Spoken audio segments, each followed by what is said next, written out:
श्री धाम बरसाना में एक संत रहा करते थे। वे नित्य राधा रानी का भजन कीर्तन करते, उनका स्मरण करते और सदा राधे राधे रटते रहते थे। वे श्री जी के बड़े भक्त थे। प्रतिदिन श्री जी के दर्शन पाने लाडली जू के महल ऊपर जाया करते थे। वे महल जाते, श्री जी का दर्शन करते, भजन कीर्तन करते, प्रसादी पाते थे। इसी तरह उनका जीवन श्री जी के प्रेम में अच्छा बीत रहा था। वहाँ कई भक्त आते हैं जो श्री जी के लिए अनेक भेंट उपहार लाते हैं। एक दिन एक भक्त श्री जी के लिए बड़ी ही सुंदर सी पोशाक बनाकर लाए।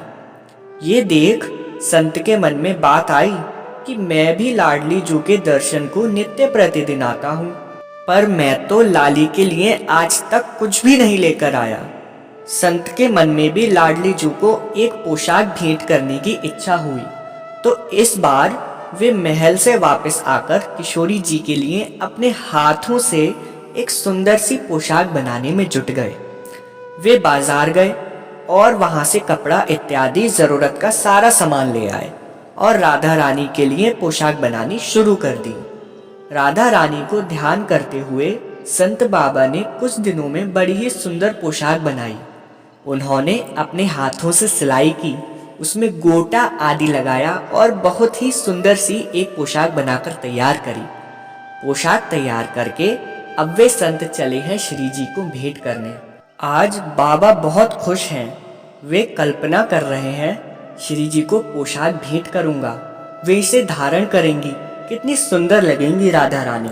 और राधे राधे गाते गाते वे आनंद में बरसाने महल की एक एक सीढ़ी चढ़ते जा रहे हैं। बाबा आधे रास्ते पहुंचे ही थे कि एक छोटी सी बच्ची बाबा से आकर बोलती है, राधे राधे बाबा, आपके हाथ में क्या है? बाबा ने बड़ी प्रसन्नता से बताया, लाली, इसमें श्री जी के लिए पोशाक है, मैंने अपने हाथों से बनाई है। लाली बोली, बाबा ये पोशाक मुझे दे दो, मुझे पहननी है। बाबा बोले, अरे नहीं नहीं, ये तो मैंने किशोरी जी के लिए बनाई है, दे दो ना बाबा, ये पोशाक मुझे बहुत भा रही है, मैं पहनूंगी। लाली, अगर तुझे पोशाक चाहिए तो मैं दूसरी बना दूंगा, पर ये तो मेरी श्री जी के लिए है। और इतना सुनकर वो बच्ची बाबा से पोशाक झटक के उनसे छीन कर भाग गई। अब बाबा बरसाने में उस बच्ची को कहाँ ढूंढे? बाबा निराश हो गए और वहीं सीढ़ियों पर बैठकर रोने लगे। बाबा को बहुत देर हो गई वहीं बैठे बैठे। तभी वहां बरसाने के और संत लोग आए। वे बाबा को पहचानते थे।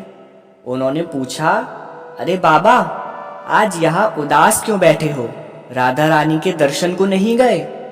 बाबा और फूट फूट कर रोने लगे और उन संतों को पूरी बात बता दी।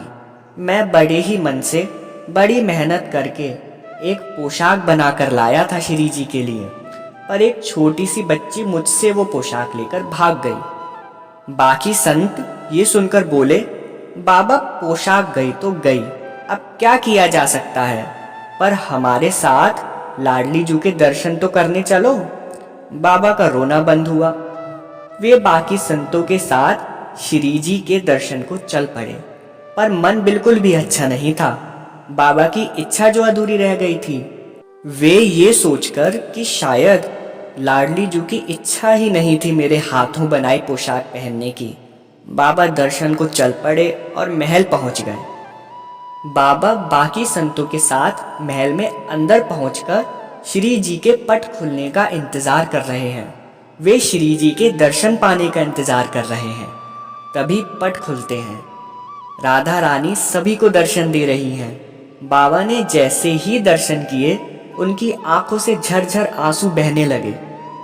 जो पोशाक बाबा ने श्री जी के लिए तैयार की थी, वही पोशाक आज श्री जी धारण करके सभी भक्तों को दर्शन दे रही हैं। बाबा ये देखकर बड़े प्रसन्न हो रहे हैं, आनंदित हो रहे हैं। वे रो रहे हैं और श्री जी को एकटक निहारे जा रहे हैं।